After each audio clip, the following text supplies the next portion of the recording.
Ya. Kita lanjut lagi di buku Bapak, ada satu pilar pertama itu ditulis tentang get the right people, Pak. Hmm. Bapak di situ ada menuliskan tentang ilustrasi tentang pesawat. Ya. Bagaimana Bapak bisa menjelaskan ilustrasi pesawat tersebut dengan hubungannya dengan perusahaan, Pak? Gini, Hen. Eh, pesawat pasti butuh pilot, butuh co-pilot, butuh stewardess, dan juga ada penumpang. Penumpang itu ada penumpang kelas utama, kelas ekonomi. Nah, itu semua harus kompak. Ya, kalau nggak kompak, misalkan penumpangnya itu sembarangan, tidak disiplin, kan nggak bisa. Ya toh? Semua komando harus dari nakoda. Kalau harus pakai seatbelt, pakai seatbelt. Kalau tidak boleh apa, menyalakan handphone, ya tidak boleh menyalakan handphone. Ini demi keselamatan penumpang keseluruhannya. Jadi destinationnya itu ditentukan mau kemana, tapi demi keselamatan penumpang semua harus tertib mengikuti satu komando. Nah, itu yang dimaksud dengan get the right people on the bus, wrong people of the bus. Kalau dia nggak bisa disiplin, ya jangan ikut pesawat gitu. Intinya seperti itu.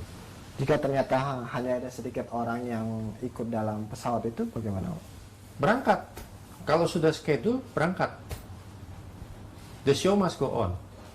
Tidak bisa menunggu-menunggu. Gitu. Kalau menunggu salah satu, itu nanti akhirnya kita semua apa yang kita mau lakukan, schedule-nya terlambat semua. Dan akibatnya tuh besar. Karena itu akan mengakibatkan keterlambatan pesawat-pesawat berikutnya.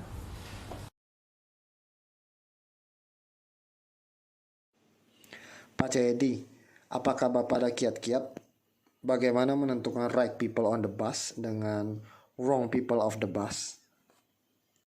Saya akan coba jawab ini.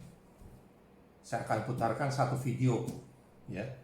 Video ini dari video ini Anda bisa melihat bagaimana satu proses get the right people on the bus, wrong people of the bus. Mengangkut keretanya sendirian, berat, ya. Tentunya dia butuh staff supaya bisa bekerja sama. Dia harus bentuk tim di perusahaan itu. Mulailah dicari satu persatu. Nah, timnya ini ya kelihatan dong. Dia rekrut, tapi nggak perlu orang yang sudah terampil sudah apa, ya.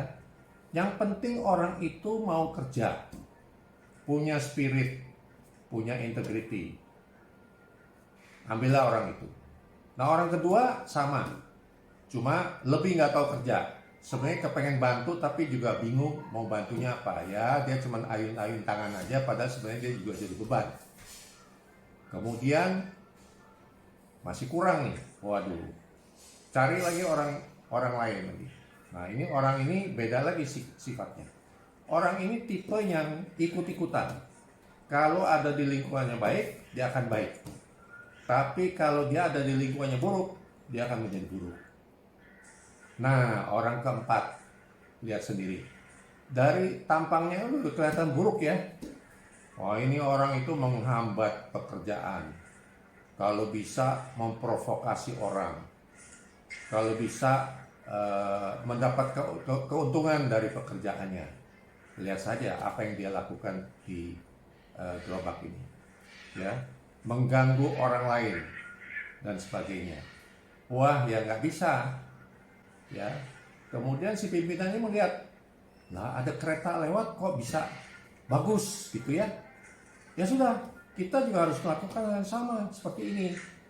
Oke, kita atur. You get out, ya kan? Orang keempat, you get out. Ya, yang 3 orang lagi, right people on the bus. Yang keempat, get out. Nah, dimulailah dengan diajarkan caranya begini loh. Kita harus teamworknya begini, dan sebagainya. Lancar kan? Nah, lihat, semua senang. Ya, kira-kira begitulah.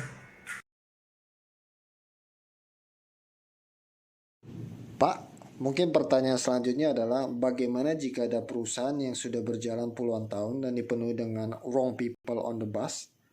Apa yang akan Bapak lakukan ya Pak? Sebenarnya sama aja, Hen. Jadi ya sudah, kita dalam pikiran kita get the right people on the bus, wrong people off the bus dulu. Itu yang pertama kita lakukan. Ya. Jadi kita evaluasi orangnya.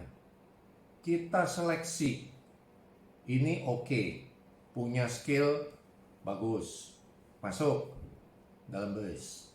Ini orang skillnya kurang tapi bagus, masuk dalam bus.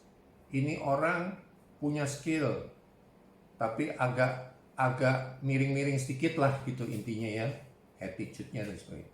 Cuma masih bisa dibenerin. Oke, masuk dalam bis, tapi pisahin. Istilahnya kita kandangin dulu, ya. Jadi kita brainwash dulu, kita berikan mindset yang baik dulu.